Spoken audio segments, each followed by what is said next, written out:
xibaar yu wér te wóor ca tàng-tàng ba abonnez-vous pour ngeen di mën di jot suñuy vidéo. tàlleen ak jàmm seen chaîne bi di Buzz 221 HD ki di Micheck Meadows di boroom xam-xam bu xelam màcc jëmale ko ci finance mondiale nekk akub chercheur ci biir université Cap bu Afrique du Sud daal dina yëkkati ay kàddu daal di téyal tànk autorité sénégalais yu daal di nekk ci boppu réew mi si lu agence financier bii di Moody's ñëwee ci réewu Sénégal daal di rétrogradé notu réewu Sénégal te ne ñooñee ba ñuy amal li ni mel teguñ ko ci benn base scientifique financier bu crédible si li ni mel buñ sukkandikoo ci kii di Micheck Meadows ne waa Moody's lu sabab ñu daal di ñëw ci réewu Sénégal daal di jël seen note bi daal di koy rétrogradé te ñoo daal di wax que ne réewu Sénégal dafa daal di dummóoyu principal collaborateur financier mi te muy FMI Banque mondiale ba noppi daal di tourné wu ci marché de l'UEMOA di leb foofee ay opérateurs yoo xam ne ay opérateurs africains lañ te ñoom ne li ni mel akub risque la boo xam ne réewu Sénégal da koy daal di risqué ndax ne opérateurs yooyee mun nañoo dem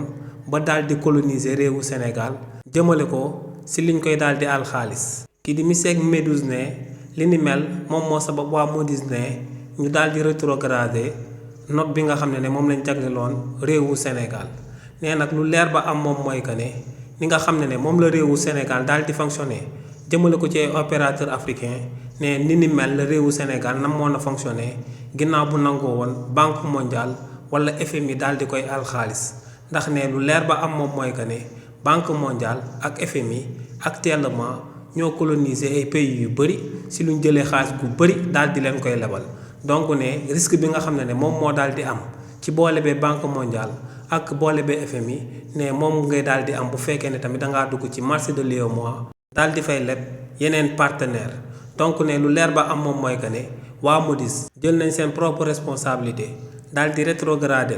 note bi nga xam ne moom la réewu Sénégal amoon daal di sabab ay bailleurs yi nga xam ne dañoo woloon réewu Sénégal daal di leen di dumoo yi te ne ba ñuy amal li ni mel teguñ ko ci benn base scientifique mathématique bu fiable ne ñooñee dañoo daal di toog xalaat lu leen neex daal di rétrogradé réewu Sénégal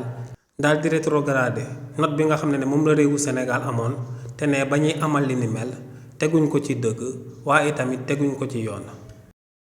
xibaar yu wér te wóor ca tàng-tàng ba abonnez-vous pour ngeen di mën di jot suñuy vidéo.